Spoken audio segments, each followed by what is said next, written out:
Chapter 10:17, Maygur Manor. Backland, Empress Borough, in the outskirts towards the northwest. This was a place that needed more than an hour via horse carriage.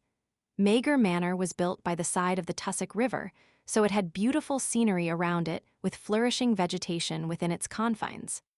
Strangely enough, Backland's city areas had perennial rain with relatively few sunny days. However, in the outskirts, the clouds tended to be thin and the sun was always bright. Despite the short distance, the two places had completely different weather. It was most obvious within the northwestern outskirts. It was even a rather famous grape plantation in the northern continent.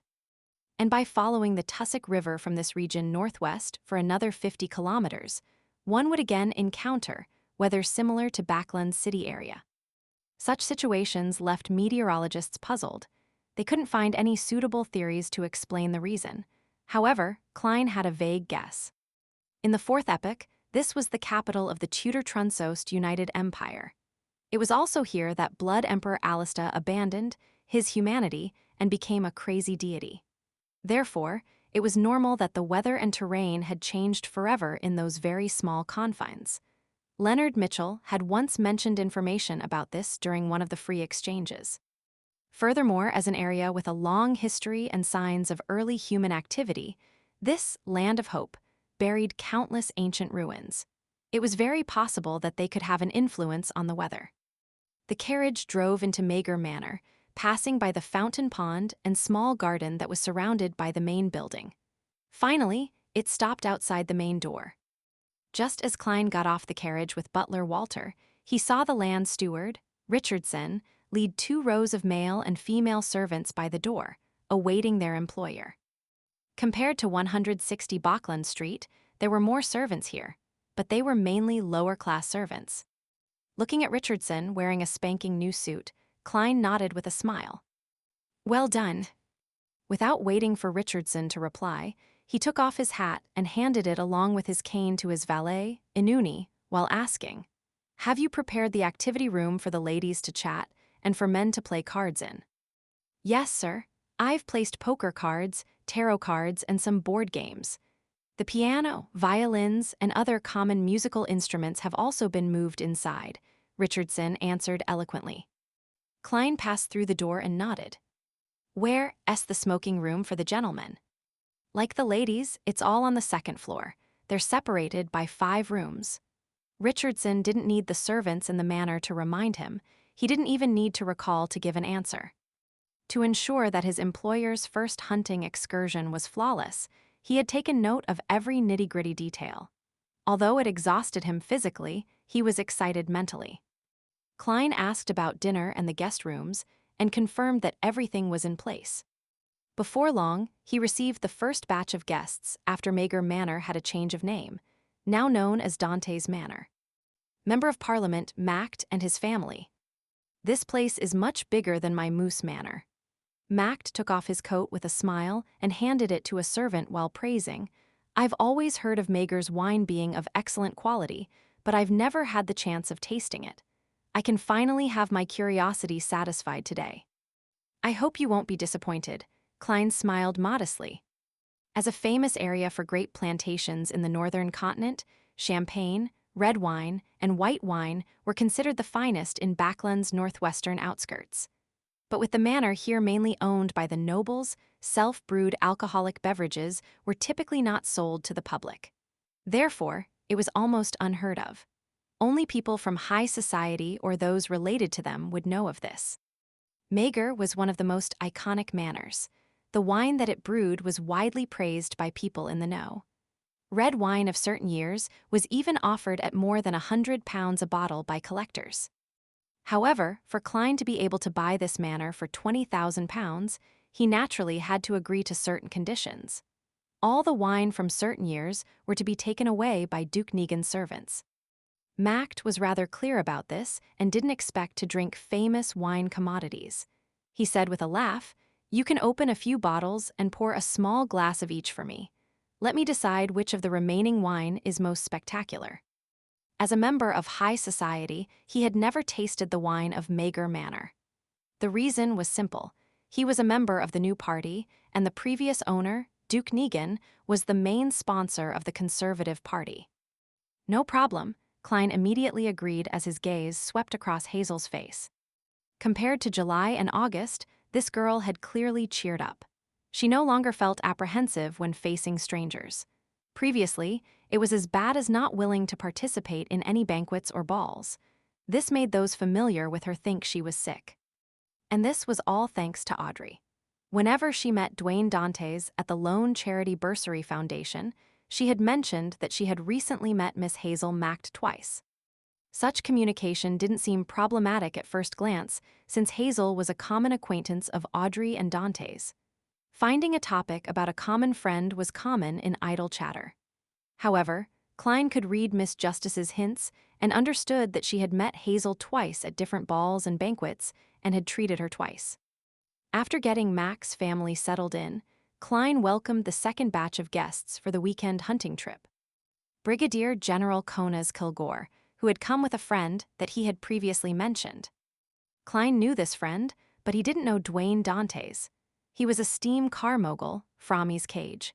He was one of the main investors of the bicycle project. He had relied on a lawyer suspected to be a beyonder with the lawyer sequence and had bought the 10% shares from Sherlock Moriarty at a cheap price. Since he's related to a lawyer, it can be explained how he's an Earl of the Fallen's friend. Klein went forward with a smile and hugged Brigadier General Konas and Frommy's Cage. "Welcome." He then stepped back and said to the portly, light blue-eyed Frommy's, who was a quarter Fasek, "I heard your steam car is very famous. Why didn't you drive it over?" Before Frommy's could answer, the manly Konas Kilgore said with a smile, "No, you don't understand him. He will never give up the chance to showcase his steam car. However, the car is too heavy. On the way here, it fell into a ditch and couldn't be pulled out. Thankfully, I never believed his claims and rode on a carriage myself, following behind him. Otherwise, he would have had to cover the remaining distance on foot. The main problem is that our roads are terrible. They need to be renovated and rebuilt. They need metal tracks to be paved, just like steam locomotives." Frommy's retorted and threw his hands up. "I was planning on seeking some investments from you. Haha, we can talk about it later. You were the one who invested in us previously, but now you're asking me for an investment." Only then did Klein realize that he was a rather famous tycoon in the upper class of the kingdom. He had donated shares worth more than £10,000 and had purchased an expensive manor. He had also established connections with the military, so it was obvious he was rich. "But in fact, my current net worth is only 50 to 60,000 gold pounds, perhaps a tenth of Miss Justice's wealth. I wonder when I can really become a tycoon with a net worth of £1,000,000, Klein thought in a self-deprecating manner. After some thought, he said, "It's fine. I'm very interested in the fusion of machinery and steam. When I'm free, I can take a look at your steam car."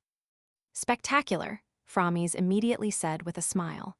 "If I didn't know that you had donated a large sum to the Church of Evernight, I might even think of you as a believer of the god of steam. I've drawn the triangular sacred emblem on my chest in the past after all." Klein didn't continue on this topic, afraid that Konas would discover his intentions. He pointed to the staircase and said, "Why don't you head to the smoking room to try some of the prized cigar collections here?"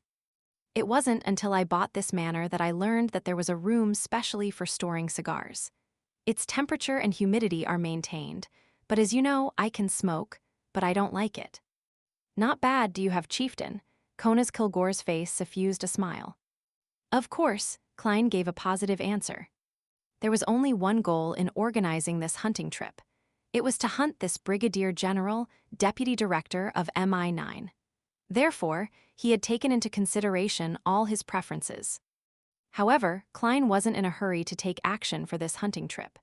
This was because he still lacked an understanding of Konas Kilgore's actual strength as a hidden demigod. He needed more gatherings and hunts to figure out his preferences, level of alertness, and the items he brought with him. As a magician, Klein didn't perform unprepared.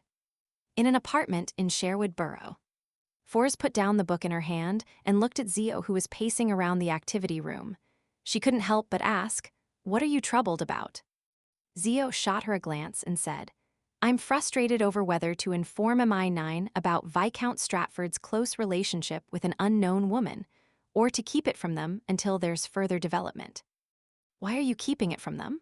Forrest first asked in return before giving her answer. Viscount Stratford is related to your father's death, but you normally lack the opportunity or strength to confront him, afraid of being exposed and affecting your mother and brother.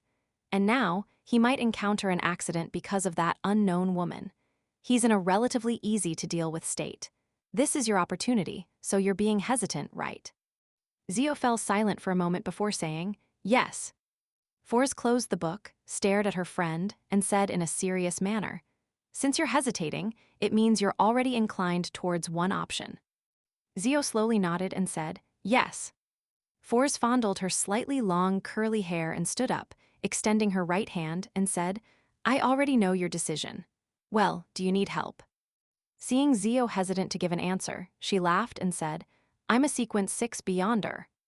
Without waiting for Zio to answer, she looked around. If you're worried, we can still seek additional help. She was implying that they could get help from the members of the Tarot Club. Zio thought about it and exhaled. Not for now, let's try it first. Let's head out now and continue monitoring Viscount Stratford. Now, Forrest was taken aback. All right, but before that, let me use the crystal ball to do some astromancy to confirm the level of danger.